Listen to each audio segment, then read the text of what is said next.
When you're in marriage, Listen. look at everything in light of eternity. In this sense, I will be the best to my spouse, not because he loves me. What? Not because she submits to me. I will be the best because when he comes, there's an account to render. Not just for the little flock he gave us, who are our children, but even for the spouse he gave you. So in the light of stewardship, I will take care of my husband because I don't want to answer unnecessary questions when Christ comes. Wow. Teach, Pastor. Teach. So let come what may. I might not mind how he treats me now, but I will be my best to him for the sake of eternity. Correct. But you see, because our minds are tied to this world, you're not able to see the life to come. And so we compete, we fight. Everyone wants the best for themselves. In any relationship, it's not more about your rights and privileges. It's more about your duties and responsibilities. But if you have a sense of entitlement, that the rights I claim, we don't run relationships like that. True that. So some people, they'll say, but what if I do my best and he doesn't? That one, now you're reasoning like a Form 1. What if I do my best and he doesn't? So you are afraid to do your best because you don't know what will come from the other side. Why can't you just do it, then you see what comes from the other side? You're already too suspicious about your spouse that you know, it's like you're so sure even if I do it, he will not. Last time I checked, Mama White said, trust begets trust. Love begets love. And I think I'm saying this, I don't know, it's not even the 10th time. It's countless now. In marriage, you don't need two people for it to work.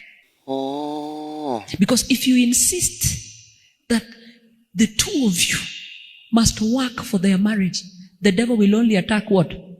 One. And when he attacks one, because he knows in your mind is fixed that both of you must work for it, then he knows you will pull out. In marriage, it only needs one sober mind that understands who God is and what he is able to do. Oh, yes. But if you think you're in a win-lose game, you're wrong. In marriage, we either both lose or we both do what? Win. No one is competing with you here. If there's anything I do in my marriage, it is for the happiness of my family.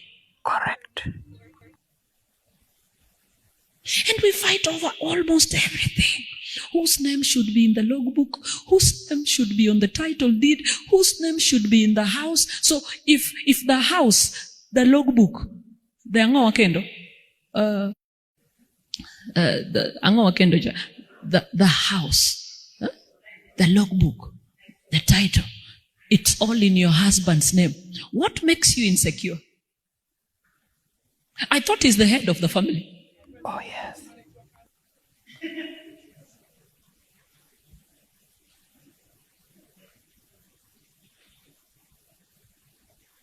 We do not secure marriage using a logbook. True that. Marriage is not secured using a what? Not even a title deed. And if you think it's secure because your name is in the logbook, wait until a high-speed leveler, ile trailer ya miguu 24 ipite hiyo gari, and they say it's written off. I see now which logbook whether that logbook makes sense to you. Because you think you're secure because your name is in the logbook. Today they say, then let's go on. So that the land is in both my name and your name. Because the worry is, what if he takes off? What if he sells? I don't care. You want to sell our home. Me, I'm not interested in this home. I'm interested in the home to come. Correct. Teach, Pastor. Teach. Didn't Job lose everything?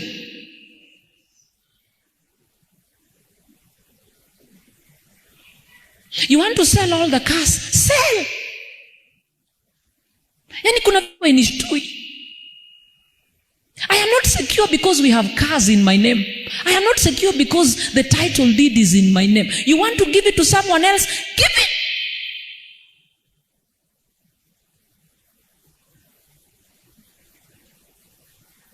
And it has made women think that your husband is your provider. No man has ever been a provider for any human being. God is the creator, sustainer, and provider. If a husband ever provides, he becomes a channel through which God provides for you. So if that door locks, God has more than 1,000 ways to take care of our needs, of which we know nothing about. Hallelujah. Oh, yes. At times you need to sit and ask yourself very difficult questions, so that you lift your mind from a human being and you lift your mind and let it rest in the one who is eternal.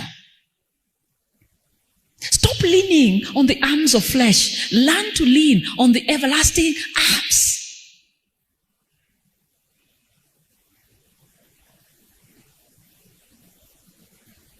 Marriage is secured on your knees, not with the property you have. Haven't people had cancer and sold everything to treat that cancer? Have families been rendered poor because of some disease in the house? And in the end, after spending the last, that person does what? Dies.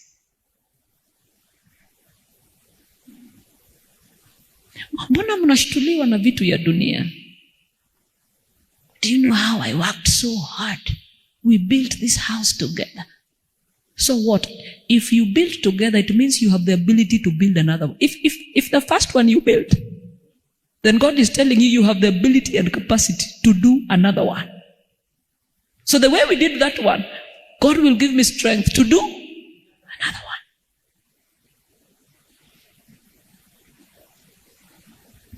one. Start wearing a mentality that says, I'm here to stay, and nothing will threaten me. Because my marriage is not secure because of anything else. It is secure because my Redeemer lives. So when you hear there is a mistress, isikusumbue. Unanielewa? Isikusumbue mpaka ikukeshe usingizi. Ukisikia kuna mistress, ongea na Mungu. Unanipata? Usikukoseshe, kula vizuri, nenepa, na ulale vizuri.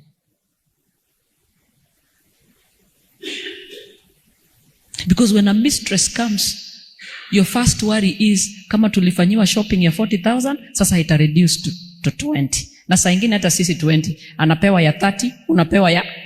Hizo ndio vitu zinakusumbua, sio kitu ingine. Kitu inakusumbua si eti yako na mwanamke mwingine. Kitu inakusumbua ni mnataka sasa kushare resources na mtu mwenye ajui vile mlianza. Hiyo tu ndio inakusumbua. Hakuna kitu kingine.